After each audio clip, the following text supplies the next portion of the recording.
अस्सलाम वालेकुम नाजरीन। आज हम जानेंगे खाना काबा की तामीर के बारे में। सबसे पहले हज़रत आदम अलैहिस्सलाम की तख्लीक के 2000 साल पहले फरिश्तों ने बनाया अल्लाह ताला के हुक्म से। इसके पहले अल्लाह ताला ने फरिश्तों की इबादत के लिए बनाया बैतुल्लाह, आसमान पर जिसको बैतुल मामूर कहा जाता है, जो बिल्कुल काबा शरीफ की बराबरी में है, आसमान के ऊपर। इसके बाद अल्लाह ताला ने फरिश्तों को हुक्म दिया कि जमीन पर भी बैतुल मामूर के जैसा मेरा घर बनाओ, ताकि जिस तरह फरिश्ते बैतुल मामूर का तवाफ करते हैं, उसी तरह जमीन पर भी मेरे बंदे मेरा घर का तवाफ करें, वो मेरी इबादत करें। चुनांचे फरिश्तों ने अल्लाह के हुक्म की तामील करते हुए बैतुल्लाह यानी अल्लाह का घर बनाया और उसका तवाफ शुरू किया। और फरिश्तों ने ही खाना काबा का सबसे पहले हज किया। फिर दूसरी मर्तबा काबा शरीफ की तामीर कुछ इस तरह हुई, जब अल्लाह ताला ने हज़रत आदम अलैहिस्सलाम की तख्लीक के बाद उनको जमीन पर उतारा। इस तरह जब आदम अलैहिस्सलाम जन्नत से जमीन पर आए तो उन्होंने अल्लाह ताला से अर्ज किया, या रब्बुल आलमीन, मैं यहाँ तो ना ही फरिश्तों की तस्बीह और तकबीर सुन सकता हूँ और ना ही यहाँ कोई इबादत गाह है। मैं तो अर्श पर बैतुल मामूर को देखा करता था, जिसके इर्द गिर्द फरिश्ते तवाफ किया करते थे और इबादत किया करते थे। तो आदम अलैहिस्सलाम की फरियाद सुनकर अल्लाह ताला ने हज़रत आदम अलैहिस्सलाम को कहा, जाओ जमीन पर हम जहाँ निशान बताते हैं वहाँ इबादत गाह बनाओ यानी काबा बनाओ और उसके इर्द गिर्द तवाफ भी करो और इबादत भी वहीं पर करो, नमाज भी वहीं पर पढ़ो। तो अल्लाह ताला ने हज़रत जिब्रील अलैहिस्सलाम को हज़रत आदम अलैहिस्सलाम के पास भेज दिया और हज़रत जिब्रील अलैहिस्सलाम हज़रत आदम अलैहिस्सलाम को वहाँ ले गए जहाँ से ज़मीन बनी थी। इस तरह हज़रत आदम अलैहिस्सलाम, हज़रत जिब्रील अलैहिस्सलाम और अम्मा हव्वा ने काबा शरीफ की तामीर की और अम्मा हव्वा मिट्टी उठा उठा कर लाती और आदम अलैहिस्सलाम काबा शरीफ की तामीर करते। तीसरी बार काबा शरीफ की तामीर। वक्त वक्त के साथ काबा शरीफ की दीवारें भी कमज़ोर होने लगी थी, तो हज़रत आदम अलैहिस्सलाम के बेटे हज़रत शीस अलैहिस्सलाम ने दोबारा से काबा शरीफ की मरम्मत की यानी तामीर करवाई। चौथी मर्तबा काबा शरीफ की तामीर उस वक्त हुई जब अल्लाह ताला ने हज़रत नूह अलैहिस्सलाम की कौम पर तूफान का अजाब भेजा। तूफान नूह में खाना काबा की दीवार गायब हो गई, यानी कि काबा शरीफ को उठा लिया गया, यानी ये जगह सिर्फ एक ऊंचे टीले की तरह रह गई थी। उस तूफान के बाद हज़रत इब्राहिम अलैहिस्सलाम जब दुनिया में आए तो अल्लाह ताला ने हज़रत इब्राहिम अलैहिस्सलाम को खाना काबा की तामीर का हुक्म दिया। जब अल्लाह ताला के हुक्म के मुताबिक जिब्रील अलैहिस्सलाम ने काबा की तामीर की तो उस वक्त अल्लाह ताला के हुक्म से हज़रत इब्राहिम अलैहिस्सलाम ने अपनी बीवी अम्मा हाजरा और अपने बेटे हज़रत इस्माइल अलैहिस्सलाम को अल्लाह के हुक्म से बंजर ज़मीन पर छोड़ दिया, जहाँ आबादी का नामो निशान न था।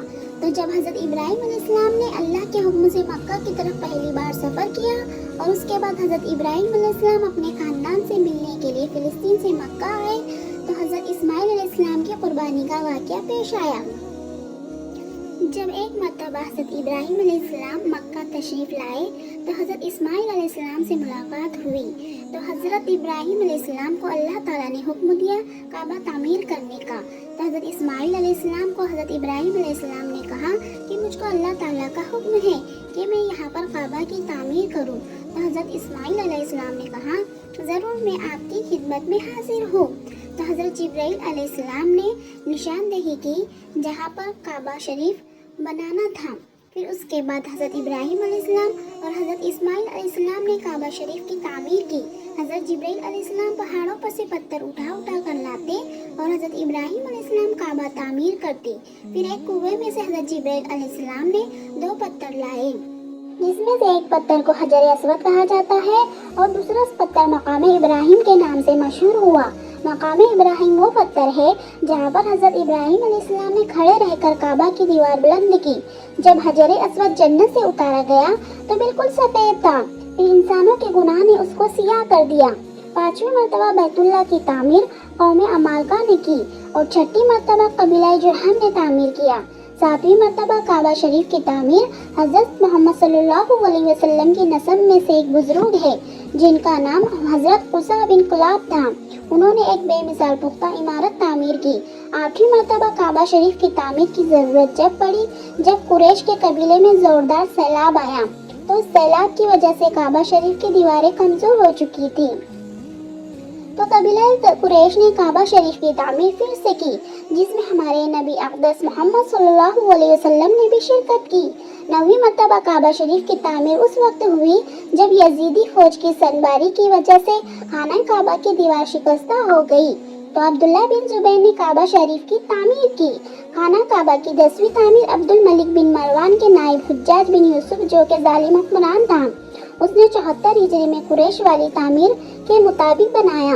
اس کے بعد خلیفہ ہارون مسند پر بیٹھا تو اس نے کعبہ شریف کو منہدم کرنے کا حکم دیا، تو عبداللہ بن زبیر کے مطابق بنانے کا حکم دیا، تو امام ابو یوسف نے یہ کہہ کر روک دیا کہ ہر آنے والی قوم کے حکمران اپنی شہرت کے لیے خانہ کعبہ کو گرا کر دوبارہ سے تعمیر کرائیں گے، اس طرح لوگوں کے دلوں میں اللہ کی گھر کی عزت کم ہو جائیں گی۔